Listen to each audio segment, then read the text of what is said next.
Otoritas Jasa Keuangan atau OJK memberikan kelonggaran pembayaran cicilan hingga 1 tahun untuk membantu masyarakat yang terimbas pandemi COVID-19.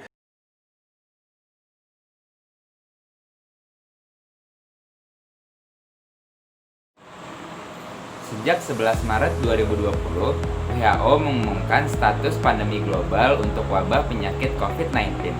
Dalam respon hal tersebut, pemerintah pun pada akhirnya mengeluarkan beberapa kebijakan, salah satunya pembatasan sosial berskala besar, atau biasa kita sebut dengan istilah PSBB.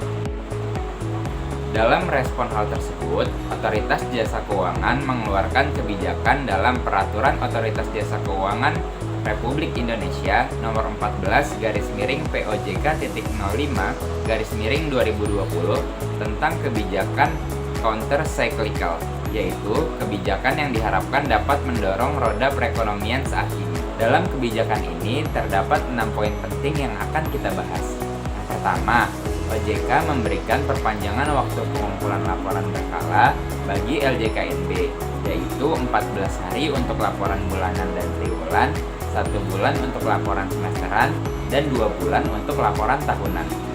Kedua, pelaksanaan presentasi dan klarifikasi proses penilaian kemampuan serta kepatuhan bagi calon pihak utama LJKNB dilakukan dengan cara bertemu di kantor OJK atau di tempat yang telah disepakati oleh OJK atau secara daring melalui video conference. Ketiga, OJK memberikan keringanan dan melakukan restrukturisasi pembiayaan bagi para debitur di bawah 10 miliar yang terkena dampak penyebaran COVID-19.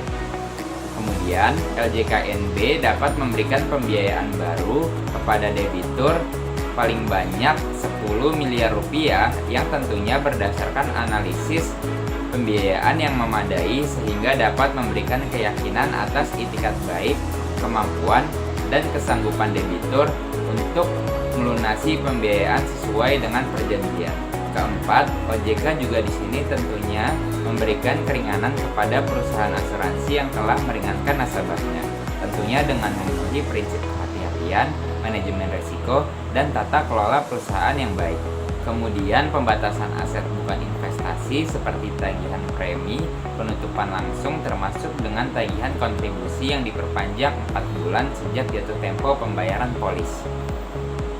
Kelima, perhitungan kualitas pendanaan, penilaian atas investasi bagi dana pensiun yang menyelenggarakan program pensiun manfaat pasti berupa obligasi korporasi dan suku atau obligasi syariah yang tercatat di Bursa Efek dan diterbitkan oleh negara Republik Indonesia dinilai berdasarkan nilai perolehan yang diamortisasi. Ketentuan ini hanya berlaku bagi dana pensiun yang terkena dampak penyebaran COVID-19 dan tidak menyebabkan kualitas pendanaan dana pensiun menjadi lebih tinggi dari kualitas pendanaan pada valuasi aktuaria sebelumnya. Dana pensiun yang terkena dampak penyebaran COVID-19 dibuktikan antara lain melalui adanya penurunan rasio solvabilitas. Hal ini berlaku sampai dengan tanggal 31 Desember 2020.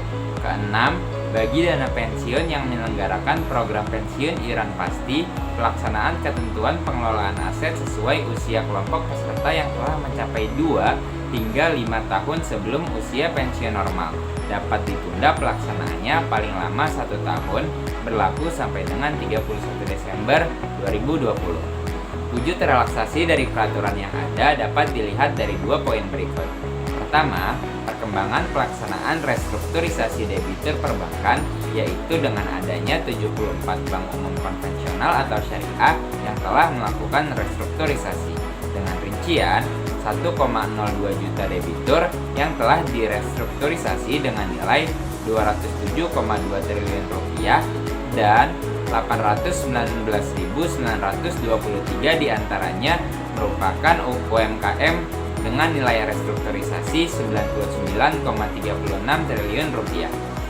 Poin yang kedua, perkembangan restrukturisasi debitur perusahaan pembiayaan, yaitu dengan adanya 183 perusahaan yang telah menerima permohonan restrukturisasi dengan rincian sebanyak 735.999 111 kontrak pembiayaan disetujui dengan nilai 28,13 triliun rupiah dan sebanyak 508.080 kontrak pembiayaan dengan proses restrukturisasi. Dengan kriteria, dengan target penerimaan manfaat debitur bank atau BPR atau perusahaan pembiayaan dengan kategori yang pertama, kredit produktif UMKM sampai dengan 10 miliar rupiah. Yang kedua, kredit kendaraan bermotor yang digunakan untuk usaha produktif. Yang ketiga, kredit kepemilikan rumah tipe 21, 22, dan 70.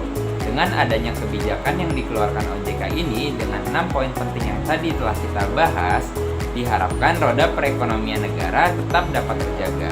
Melalui kebijakan relaksasi peraturan yang dilakukan OJK ini, diharapkan pula sektor jasa keuangan dan dunia usaha mampu bertahan sambil menunggu tuntasnya wabah COVID-19 di Indonesia. Sehat selalu semua, salam makroekonomi.